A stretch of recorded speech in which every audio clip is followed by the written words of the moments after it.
రోజు మన సోమిరెడ్డి గారు ఒక మీడియా సమావేశం ఏర్పాటు చేసి ఏలేరు, వరదలు, క్యూసెక్కులు, టీఎంసీలు అనర్గణంగా మాట్లాడాడు.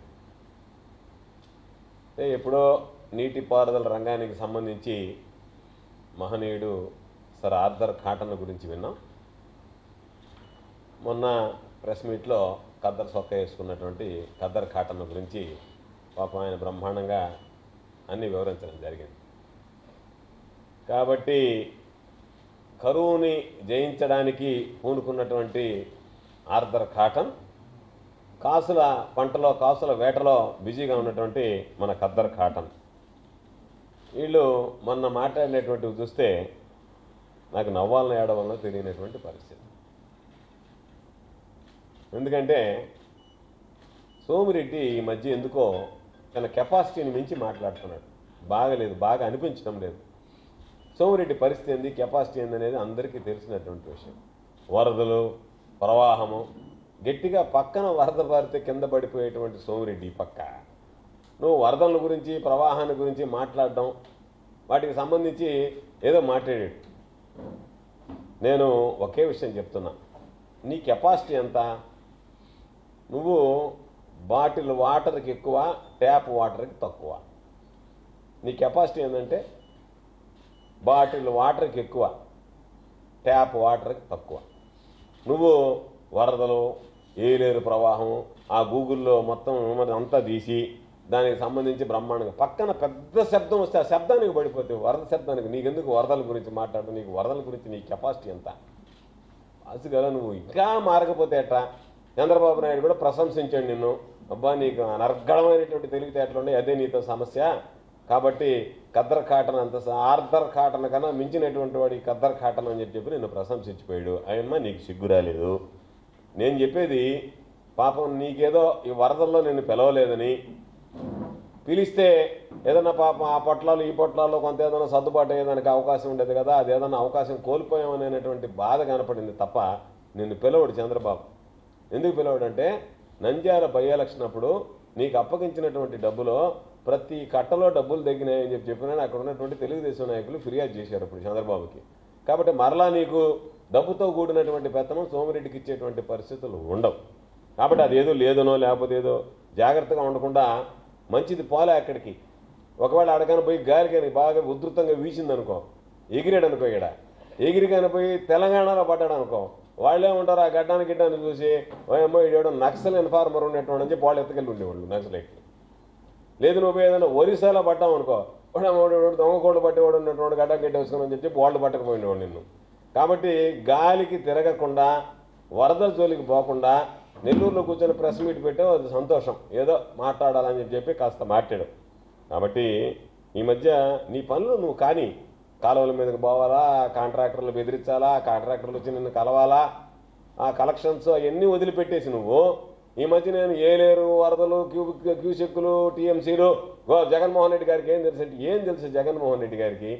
నువ్వు లాగా అగ్గిపుల్ల, కుక్కపిల్ల, సబ్బు బిళ్ళ కాదేది కవిత కానారా అన్నాడు మహాకవి శ్రీశ్రీ. అంటే తమరు ఏదైనా సరే లేవుటా, లేకపోతే కాలువల మీదకి పోయి బెదిరింపులా, లేకపోతే పోస్టులు అమ్ముకోవడమా, లేకపోతే ఇసుక రీతిలో సంపాదించడమా, బల్కర్లో యాష్ కొట్టేయడమా, అటు ఏది కొత్త సిద్ధాంతాన్ని రుజువు చేశాను. ఇది ఏవి కూడా అవినీతికి అనర్హం కాదు, అన్నీ అవినీతికి అర్హమైనటువంటి ఒక కొత్త సిద్ధాంతాన్ని తీసుకొచ్చినటువంటి వాడు నువ్వు. కాబట్టి నేను నా సలహా, ఎందుకంటే నువ్వు తీసుకుంటావో తీసుకోవో నాకు తెలియదు, కానీ దయచేసి నువ్వు వరదల జోలికి పోబాకు. ఆ ప్రాంతాల పరిమితి, ఎందుకంటే చాలామంది నిన్ను నమ్ముకొని ఉంటారు. చాలామందికి లెటర్లు ఇచ్చి ఉండవు, వాళ్ళకి కొంత అడ్వాన్స్ ఇచ్చి ఉండరు, ఇంకా కొరవ ఇవ్వలే. ఆ లెటర్లు తీసుకుని వాళ్ళు తిరుగుతున్నారు పోస్టింగుల కోసం. ఆ పోస్టింగులు పూర్తి కాలే ఇంకా. అదేవిధంగా కొంతమందికి పోస్టింగులు ఇప్పిస్తానని చెప్పి అడ్వాన్సులు తీసుకొని ఉండవు.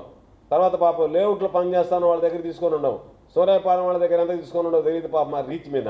కాబట్టి వీళ్ళందరూ నష్టపోతారు పాపం. నీ వల్ల నీవేదన్నా జరగడానికి జరిగితే వాళ్ళంతా నష్టపోయేటువంటి ప్రమాదం ఉంది. నీకు అడ్వాన్సులు ఇచ్చిన వాళ్ళందరూ నిన్ను ప్రార్థిస్తున్నారు, అయ్యా ఆయన వరదలు జోలికి పోకుండా ఉంటే బాగుండు అని చెప్పాను.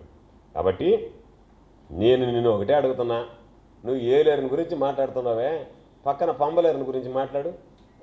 నువ్వు శాసనమండలి సభ్యులుగా మంత్రిగా ఉన్నప్పుడు పంబలేరు మనుబోలు చెరువును కొట్టేస్తే పారుకుంటా పరిగెత్తినటువంటి వాడు ఇక్కడ నుంచి అక్కడికి. నువ్వు దానిని 5 సంవత్సరాలు సిగ్గుపడాలా, శాసనమండలి సభ్యుడిగా మంత్రిగా ఉండి ఆ పంపలేరు కొట్టకపోయినటువంటి దానికి సంబంధించి శాశ్వతంగా నిర్మించలేకపోయే బ్రిడ్జ్ అక్కడ మళ్ళీ సిగ్గు లేకుండా ఏలేరుని గురించి ఇంకొక దాని గురించి అక్కడ జరిగిందంట ఏడ జరిగిందంట 2019లో దిగిపోతా ఆయన శిలాపలకం వేసాడంట ఆ శిలాపలకానికి పనులు జరగలేదంట మాట్లాడడానికైనా కాస్త సిగ్గు బుద్ధి జ్ఞానం ఉంటే అది శుభ్రంగా ఉంటుంది. కాబట్టి నీ పరిస్థితి ఏంది? సూరాయపాండలో ఒంటరిగా బాలేకపోయావు, ఒంటరిగా పోకుండా అందరిని వేసుకొని పోయినావు. అంత ధైర్యవంతుడు నువ్వు. ఇప్పుడు అక్కడ పరిస్థితి ఏంది? మొత్తం అక్కడ మామూలుగా మిషన్తో డ్రెడ్జింగ్ చేస్తున్నారు. దానివల్ల ఈరోజు సంగం బ్యారేజీకి పెను ప్రమాదం ఉంది. ఏలేరు ఆ బ్యారేజీలు అండి దీనికే సంగం బ్యారేజీకి తమర వల్ల వచ్చేటువంటి దాని గురించి చెప్పండి.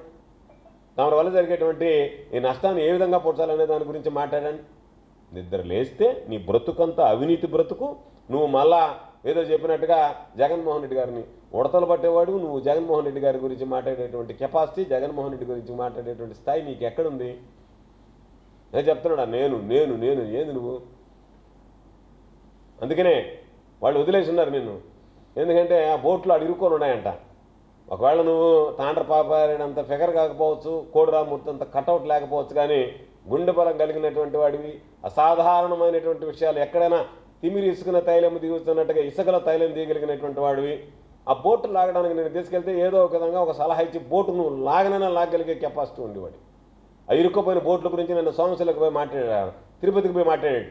ఆ బోట్లు ఇరుక్కోవడంలో రంగులు వేసి ఉన్నారు, ఆ రంగులు చూస్తే అర్థమైపోతుంది అని చెప్పాను నేను. నీ తలకేసుకున్నట్టుగా రంగు, నీ గడ్డానికి వేసుకున్నట్టుగా రంగు లేరు.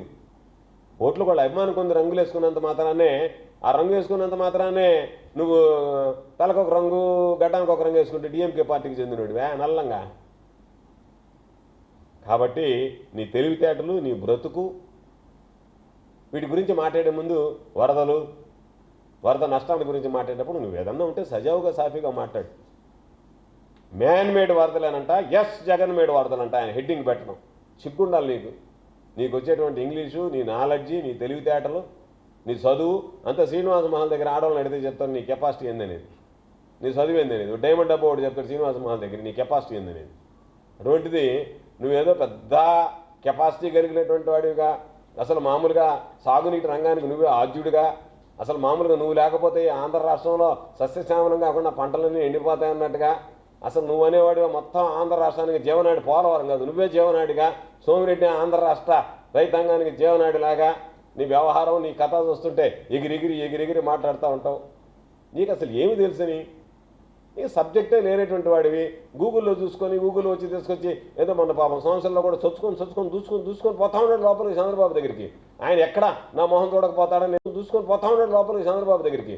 ఆయన ఎక్కడ నా మొహం చూడకపోతాడని నేను ఏదైనా మాట్లాడాలని చెప్పి నీ మొహం కూడా చూడకుండా వెళ్ళేతాను. భయమైతుందా మాట్లాడితే ప్రమాదం అని చెప్పి. ఎందుకంటే నువ్వు ఆఫ్ నాలెడ్జ్ పిలవని తెలుసు కాబట్టి, నీకేమి తెలియదు అనేటువంటి తెలుసు కాబట్టి. కాబట్టి నువ్వు నెల్లూరుకి సంబంధించి, ఈ జిల్లాకు సంబంధించి రైతాంగానికి ఏం చేసావు చెప్పమంటే, ఎక్కడో ఏలేరు, ఆ పక్క గోదావరి, ఆ పక్క విజయవాడలోని కృష్ణా నది, ఇవన్నీ దానికి పెన్నా నది మీద ఈరోజు సంగం బ్యారేజీకి పొనుముప్పు వాటిల్లుతుంది. తమరి పుణ్యాన తమరు తీసేటువంటి 100 కోట్ల రూపాయల స్కెచ్లో సూరాయపాడంలో భాగంగా మిషన్ డ్రిడ్జింగ్ జరుగుతుంది. ఈరోజు పత్రికల్లో వార్తలు వచ్చినాయి.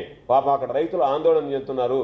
దాని గురించి సమాధానం చెప్పకుండా నేను ఇక్కడ మాత్రం దోచుకుంటాను, ఈ కట్టడాలు ఎట్టైనా పర్వాలేదు, జగన్మోహన్ రెడ్డి గారిని విమర్శించడానికి ఏ లేరు, పంబలేని గురించి మాట్లాడడానికి సిగ్గు లేదు, దిక్కు లేదు నీకు. గడగడ సౌండ్ వస్తే పరిగెత్తుకుంటూ పోయేవాడు అయిపోతావు నువ్వు. ఆ సౌండ్కి పడిపోయేటువంటి వాడు అయిపోతావా? చెవులు దూదులు పెట్టుకుని, చెవులో చెవిటి మిషన్ పెట్టుకొని తిరిగేవాడు. నీకు దేనికి? జగన్మోహన్ రెడ్డి గారిని విమర్శించేటువంటి శక్తి స్థాయి ఎక్కడుంది నీకు?